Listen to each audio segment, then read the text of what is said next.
मासूम यादें। कमला मोहनलाल बेलानी जी द्वारा लिखित इस सिंधी कहानी का अनुवाद देवी नागरानी जी ने किया है। एक सोच भरी कहानी खून के आंसू बहाती हुई रागिनी बनकर मेरे अंदर को चीरती रही। मेरे अंदर से यह किसी आवाज़ आलाप बनकर कह रही है, तुमने ऐसा क्यों किया, क्यों इंसानियत का खून किया। मैं रोती हूँ, तड़पती हूँ, नैनों से आंसुअन का आबशार बहाती हूँ। बावजूद इसके जग में जीती हूँ। मैंने उसको बार बार चूमा, उसकी उंगलियों को अपनी उंगलियों से उलझाकर स्पर्श महसूस करती रही। वो शर्मा जाता था। उसकी शर्मीली मुस्कुराहट पर मैं अपना सर कुर्बान करने को तैयार थी। नहीं जानती थी कि उसकी आंखों में कौन सा जादू भरा था। चाहती थी कि मैं उसकी आंखों में बस जाऊं, बस आंखें बंद कर ले और मैं उसमें समा जाऊं। उसने मेरे गालों पर अपना हाथ फेरा था, मेरी आंखों से आंखें मिलाई थी। खामोश जुबान से ये भी कहा था, हमारा संबंध जन्म जन्म का है। मैंने बार बार उसका नाम पूछा था, पर वह मेरी तरफ देखकर सिर्फ मुस्कुराता था। शायद चेहरे की मुस्कान ही उसका नाम था। मैं हर शाम बाग में जाती रही, उसका इंतज़ार करती रही। न कभी मैंने और न कभी उसने नागा किया। संयोग से अगर रास्ते में मिल जाता तो वो अपना हाथ मेरी तरफ बढ़ा देता था और सहज ही मेरे मुंह से निकल जाता था, मैं तो तुम्हारी तरफ आ रही थी। एक अजीब कश्मकश थी, एक अजीब कशिश भरी प्रीत थी। एक शाम वह बगीचे में देर से आया। मैं बाग के कोने में एक मुंडेर पर बैठी थी। वो मेरी तरफ बढ़ा और कदम की रफ्तार बढ़ाते हुए आकर मेरे गले से लिपट गया। कुछ आदमी हमारी तरफ बढ़ रहे थे। वो उनको देखकर सुबकने लगा और मैंने इसे अपनी बाहों के घेरे में और ज़्यादा कस लिया। मैंने ऐसे महसूस किया जैसे हम दोनों एक हो गए। अजनबी बढ़ते रहे। जैसे वो नज़दीक आते रहे वैसे ही वो मेरी छाती से बेल की तरह चिपकता रहा। मैंने उनसे पूछा, आप इस तरह मेरी तरफ सवाली निगाहों से क्यों देख रहे हैं। एक ने कहा, यह हरिजन है। दूसरा बोला, ये गूंगा है। तीसरे ने कहा, अनाथ बालक है, आश्रम से भागा है। मेरी बाहें ढीली पड़ गई। मेरी मासूम मोहब्बत का महल पल भर में ढेर हो गया। उफ! मैंने हरिजन बालक को गले से लगाया था और उसने मेरे गालों पर हाथ फेरा था। मैंने उसके गालों को चूमा था। मैं सारी रात रोती रही, गीली आंखों से दूर गगन की ओर देखती रही। तारे सितारे टिमटिमा रहे थे। एक तारा आसमान की छाती से हट कर टूट कर तेज रफ्तार से गिरता हुआ गायब हो गया।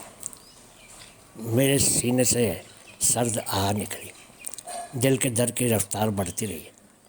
महसूस किया जैसे कोई भारी भरकम वजन मेरी छाती पर रखा हुआ है। दर्द के दबाव को मैं झेल नहीं पाई। खुश्क लबों पर जीभ फेरी, सिसकी को रोकने की कोशिश की, पर अनायास वो बाहर आई। लगातार सिसकियों की आवाज़ पर मेरे घर के सदस्य नींद से जाग उठे। पति ने पूछा, क्यों, क्या हुआ। सास ने कहा, कहाँ पर दर्द है। मैंने होश संभालते हुए उनसे कहा कि मैं बिल्कुल ठीक हूँ, वो जाकर आराम से सो जाए। दूसरे दिन मैं दस्तूर के मुताबिक बाग में गई। वो नहीं आया। उसके बिना सारा चमन उजड़ा हुआ लग रहा था। माली फूलों की क्यारियों को जड़ से उखाड़ कर फेंक रहा था। नज़र उठाकर उसकी ओर देखा तक नहीं, शायद वो मुरझा चुके थे।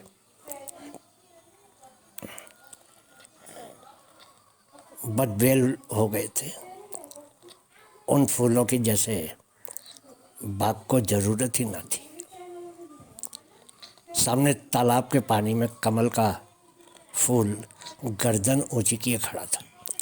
उस फूल के सामने शायद और फूल शर्मा गए, क्योंकि कमल ने लेप है, पवित्र है। ऐसे पवित्र फूल के आगे और किसी फूल की महक का क्या महत्व।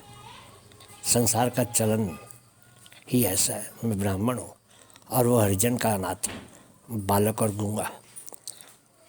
वे मुरझाए फूल अपनी कहानी कमल फूल को नहीं सुना सकते, क्योंकि वे बेजमान है, हरिजन है, अनाथ है।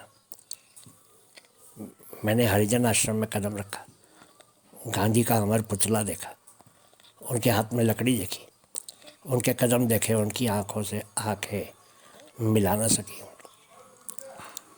मेरी वेशभूषा देखकर हरिजन बच्चे सहमे से अपने कमरों की ओर दौड़ने लगे। मुझे उसकी तलाश थी। मैंने एक सेवक से पूछा, वो कहाँ है जो हर शाम बाग में आता था? कौन? क्या वही गूंगा हरिजन अनाथ बालक जो शाम को प्रार्थना के वक्त गायब हो जाता था? मैंने कहा, प्रार्थना से प्रीत प्यारी समझी होगी, इस सबब चला आता था। मैं उसी की तलाश में हूँ। सेवादार ने उत्तर में कहा, वो आपको अब फिर नहीं मिलेगा। कल शाम जब उसे बाग से पकड़ कर ले आ रहे थे तो बीच रास्ते में वो हाथ झुकाकर भागा और मोटर के नीचे आकर मर गया। मुझ पर अनायास कौंधती बिजली बरसी। ठंडी हवा भरते हुए वो संभाला और घर लौट आई। उस पल से मेरे नैनों की नींद अधूरी है। हर रात गांधी जी की लाठी की ठक ठक सुनती हूँ। धीरे धीरे वह आवाज़ मेरे कानों से दूर होती जाती है। जितनी दूर वह आवाज़ जाती है उतनी ही वह मेरे दिल के करीब होती जाती है। काश ये बापू की अधूरी कहानी सिर्फ लेखकों और शायरों की कलम की नोक तक नहीं, बल्कि उनके सीने की गहराइयों तक पहुँचे और समाज के ठेकेदारों के दिलों में हलचल मचाए। धन्यवाद।